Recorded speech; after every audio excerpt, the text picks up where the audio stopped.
বৌদি তো বাচ্চাটাকে নিজের মেয়ে মনে করে। আর এই সত্যিটা যদি স্যার ম্যাডামদের কানে যায় তখন বৌদিকে মেনে নেবে তো। হেই, তোরা তো ঠিক কথা বলেছিস রে। এই ব্যাপারটা তুমি ভাবিনি। আদি, এই আদি, আদি, শুনছি তো আদি কোথায় গেল? ও তো এক্ষুনি বেরিয়ে গেল মা। মানে কাউকে কিছু না বলে কোথায় চলে গেল? তা তো জানি না মা। ছেলেটা যে কি করছে কে জানে। ওর কথা ভেবে ভেবে আমার যে কি দুশ্চিন্তা হচ্ছে আমিই জানি। হ্যাঁ মা, সত্যি তো দুশ্চিন্তা তো হওয়ারই কথা, তাই না? খালি মনে হচ্ছে জানো, একটা ভালো মেয়ে দেখে যদি আদির বিয়েটা তাড়াতাড়ি দিয়ে দিতে পারতাম আমি একটু নিশ্চিন্ত হতাম। আমাদের কারো কথা তো শোনে না। বাড়িতে বউ এলে একটু নিয়মে চলবে, মাথাটাও ঠান্ডা হবে ছেলেটার। আপনি একদম ঠিক কথাই ভেবেছেন, আমিও কিন্তু সেরকমই ভাবছি। আমাদের আদিটাকে না একটু তাড়াতাড়ি বিয়ে দিয়ে দেওয়া দরকার। আর তার সাথেই দেওয়া দরকার যাকে আদি ভালোবাসে, যাকে আমি চাই। তারপর তো আসল খেলা জমবে।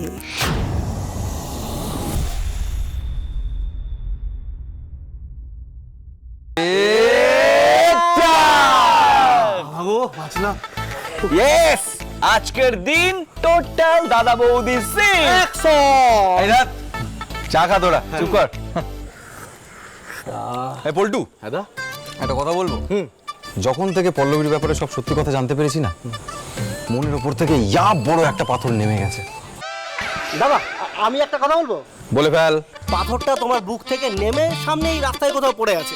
এবার ওপারে যেতে গেলে পাথরটাকে আগে সরাতে হবে, আর সেটা কিন্তু খুব কঠিন। কেন রে, কেন?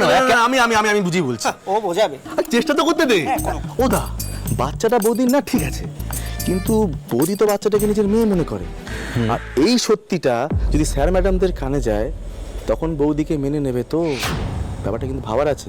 আর তোমার বউয়ের ব্যাপারে স্যার ম্যাডাম আগের থেকে ইয়া বড় একটা শর্তের লিস্ট বানিয়ে রেখেছে। বৌদি সেই শর্তের সঙ্গে খাপ খাবে তো। হেই, তোরা তো ঠিক কথা বলেছিস রে। এই ব্যাপারটা তুমি ভাবিনি। আর তার চেয়ে বড় সমস্যা হলো পল্লবী দিদির শ্বশুর বাড়ির পরিবারের মেয়ে। এটা আমি আমার পরিবারকে কি করে বোঝাবো? ফুল কেস খেয়ে গেলাম তো রে।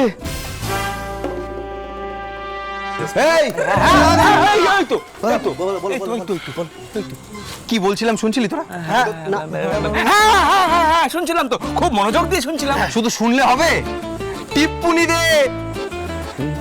টিপ্পনি টিপ্পনি আমি আমার পরিবারকে কি করে পটাবো? দাদা, পরিবারের লোকজনকে পাঠানোর ব্যাপারে পরে ভাববে, আগে বৌদিকে তো পটাও। আগে বৌদি হ্যাঁ বলবে, তারপর তো ট্রেন ছাড়বে। হ্যাঁ, বুঝে গেছি। সবার আগে পল্লবীর মনের টিকিট কাটতে হবে।